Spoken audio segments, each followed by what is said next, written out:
Assalamualaikum, salam sejahtera dan salam sihat Malaysia. Bersama saya Mazatul Munah binti Samsudin dalam 5 minit platform sihat. Isu yang bakal saya sajikan hari ini tentang penyakit kronik yang sedang menular dalam kalangan masyarakat dunia dan Malaysia khususnya, obesiti. Malaysia diletakkan sebagai antara negara yang mempunyai paling ramai penduduk dengan berat badan berlebihan di Asia. Penasihat sains kepada Perdana Menteri Tan Sri Zakri Abdul Hamid memaklumkan berdasarkan dapatan terkini sebuah jurnal perubatan Britain, The Lancet, 49% wanita dan 44% lelaki di negara ini mengalami obesiti.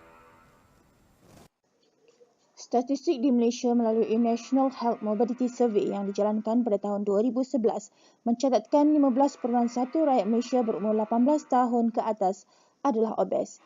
Ini bermakna seramai 2.6 juta populasi dewasa di Malaysia adalah obes, menjadikan Malaysia negara tertinggi mempunyai kadar obesiti dalam kalangan negara-negara Asia Tenggara selepas Thailand dan nombor 6 di Asia. Lebih membimbangkan, suku daripada jumlah rakyat negara ini direkod mengalami masalah obes dan menjadi penyumbang kepada peningkatan jumlah kemasukan pesakit ke hospital. Masalah kegemukan atau obesiti ini merupakan keadaan terdapat lebihan lemak yang tersimpan di dalam tubuh. Menurut Mayers 2004, obesiti berlaku apabila saiz atau bilangan sel lemak di dalam tubuh meningkat.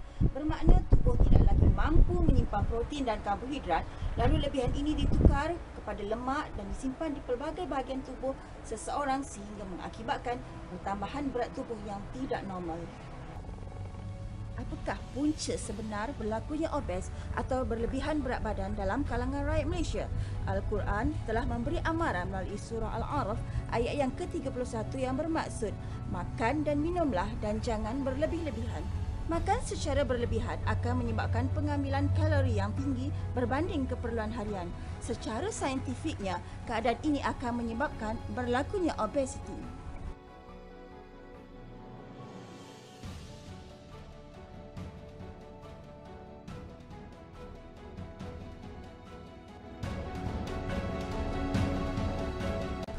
Beberapa punca pencetus masalah obesiti di negara kita telah dikenal pasti.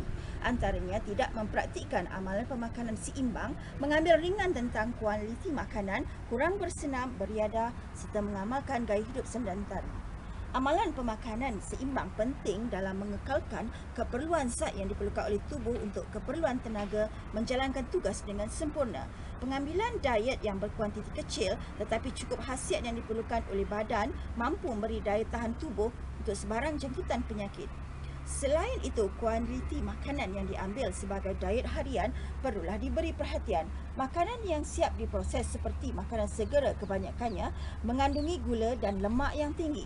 Perkembangan perindustrian makanan segera memburukkan lagi keadaan obesiti dengan terciptanya makanan segera seperti sausage, nugget, burger dan sebagainya. Senario ini dapat dibuktikan apabila unit kesihatan daripada Hospital Universiti Melaya telah membuat kajian mengenai ayam goreng bagi sebuah syarikat makanan segera ternama bahawa ayam tersebut mengandungi garam, lemak dan berkalori tinggi yang mengundang bukan sahaja obesiti, malah turut mengundang penyakit kronik yang lain. Selain itu, obesiti juga boleh menyebabkan kencing manis.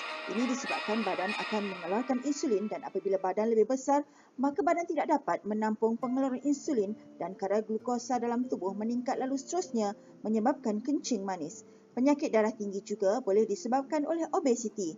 Ini kerana jantung terpaksa bekerja lebih keras untuk mengepam darah ke seluruh tubuh. Masalah kepada sendi terutama lutut juga merupakan masalah utama akibat obesiti. Selain itu, obesiti juga disebabkan oleh pengambilan ubat-ubatan tertentu seperti steroid. Kata orang, mencegah lebih baik daripada berubat, beringat sebelum kena. Senaman amat penting dilakukan bagi membakar kalori dalam tubuh badan.